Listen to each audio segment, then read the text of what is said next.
Okay, నిందాస్తుతి. Thank you. Well, అందరికీ నమస్కారం. రకరకాల వేషాలు రాసే వాళ్ళకి ముందు మొక్కాలి. ఎందుకంటే ఆ వేషంలో ఒక ఆర్టిస్ట్ని చూడాలి అనుకుంటే రైటర్స్కి ఒక ఒక చాలా పెద్ద విజన్ ఉండాలి. ఆ విజన్లో మేము కూర్చోవాలి. దాన్ని I think Vishwak, thank you so much for believing in me, for being Rajyalakshmi. Rajyalakshmi గారు ఎంత స్ట్రిక్ట్గా ఉంటారో అంత మిమ్మల్ని నవ్వించాలని కోరుకుంటున్నాను. తెరపై ఆవిడ స్ట్రిక్ట్గానే కనిపిస్తారు, కానీ మీరు మాత్రం నవ్వులు ఆపకండి. So miss perfect was an amazing journey. As usual Annapurna స్టూడియోస్తో ఒక పేగుబంధం ఉంది. ఆ పేగుబంధం కొనసాగుతూ ఉంది. ఒక కొత్త బంధం, ఒక కొత్త తమ్ముడు వచ్చాడు విశ్వక్ రూపంలో. మధ్యలో ర్యాగింగ్ చేశాము ఆదిత్య,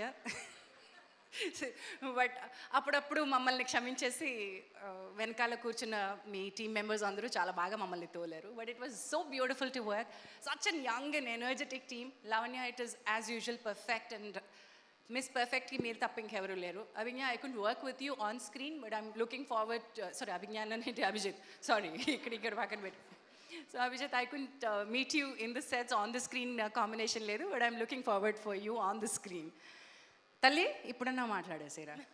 మర్చిపోకుండా చూడండి. చూసిన తర్వాత కింద కమెంట్లో తిట్టకుండా కొంచెం మమ్మల్ని స్పేర్. ఝాన్సీ గారు, అభిజ్ఞాకి మైక్ ఇచ్చే ముందు మీ లైఫ్లో మీరు చూసిన మిస్ పర్ఫెక్ట్ ఎవరు? చాలామందిని చూస్తూ ఉంటాం, ఒకళ్ళు అవ్వరు. One of them is me. I'm also very. So I think most of us are perfect in many ways. We would want to be like that, and I think everyone should be that. Perfect. That is Jhansi garu for you. Yes, Abhignya, please.